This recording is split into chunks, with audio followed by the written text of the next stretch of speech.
Hello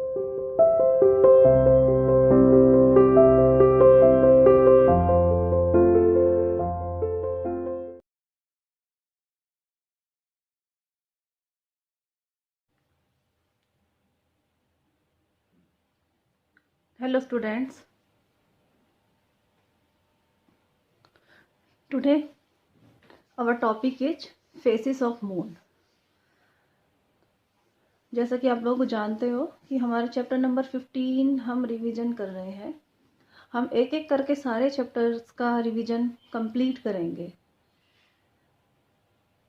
तो अभी हमारा इस चैप्टर में एक दो टॉपिक जो बचे हुए हैं हम उनको भी पहले कंप्लीट करेंगे, उसके बाद हम नेक्स्ट चैप्टर अपना कंटिन्यू करेंगे। तो आज जो हमारा टॉपिक है वो है फेसेस ऑफ मून। देखिए, आप लोगों ने मून जो है वो कई साइज का देखा होगा। कई बार आप लोगों ने देखा होगा कि उसकी जो शेप है वो हाफ होती है, आधी।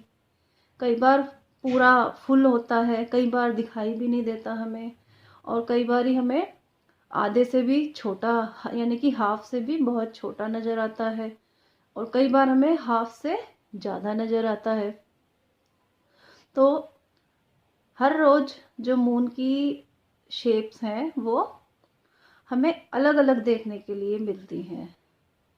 तो ये जो शेप्स हैं, different shapes of moon are called its phases, यानी कि जो मून की जो अलग अलग आप शेप देखते हो डेली, वही जो है मून की फेसेस कहलाती हैं। तो different shapes of moon are called its phases.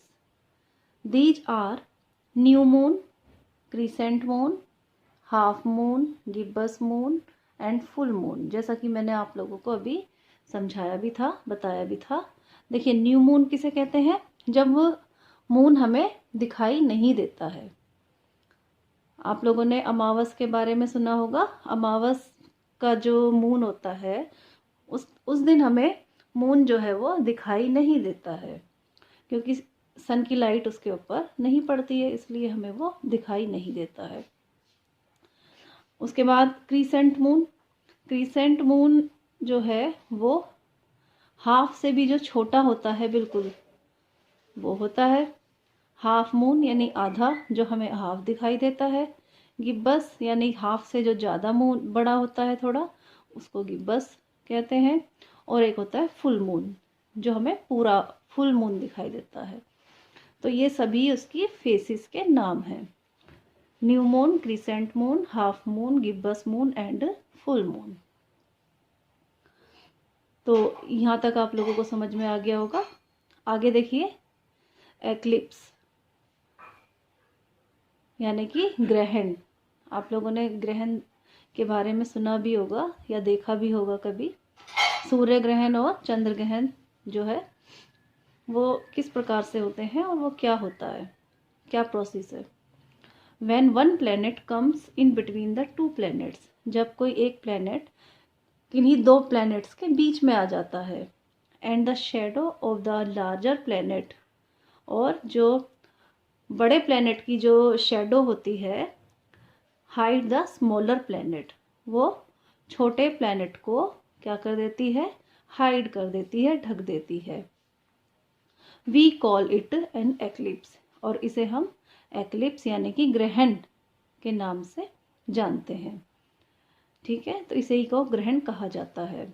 यानी कि जो ये प्लैनेट होते हैं, तो कोई प्लैनेट जो है किसी दूसरे प्लैनेट की जो है प्लैनेट को जो है हाइड कर देता है। जब ये एक लाइन में आ जाते हैं, सीध में आ जाते हैं, तो जो लार्जर वाला प्लैनेट है वो हाइड कर देता है स्मॉलर प्लैनेट को, तो उसकी एक शेडो बनती है। तो उसी को एक्लिप्स कहा जाता है।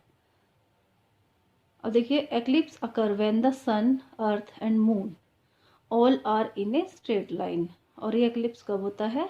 जब सन, अर्थ एंड मून ये तीनों एक ही स्ट्रेट लाइन में होते हैं। तो अभी तक हमने जो है सोलर एक्लिप्स पढ़ा हुआ है। पहले मैंने जब चैप्टर पढ़ाया था आप लोगों को बताया भी था, और अभी भी बताऊंगी। ठीक है, दोबारा से हम क्योंकि रिवीजन कर रहे हैं तो हम दोबारा फिर से पढ़ेंगे इन्हें। तो आज के लिए तो आप इतना ही इसको लर्न करेंगे और अपनी नोटबुक में नोट करेंगे।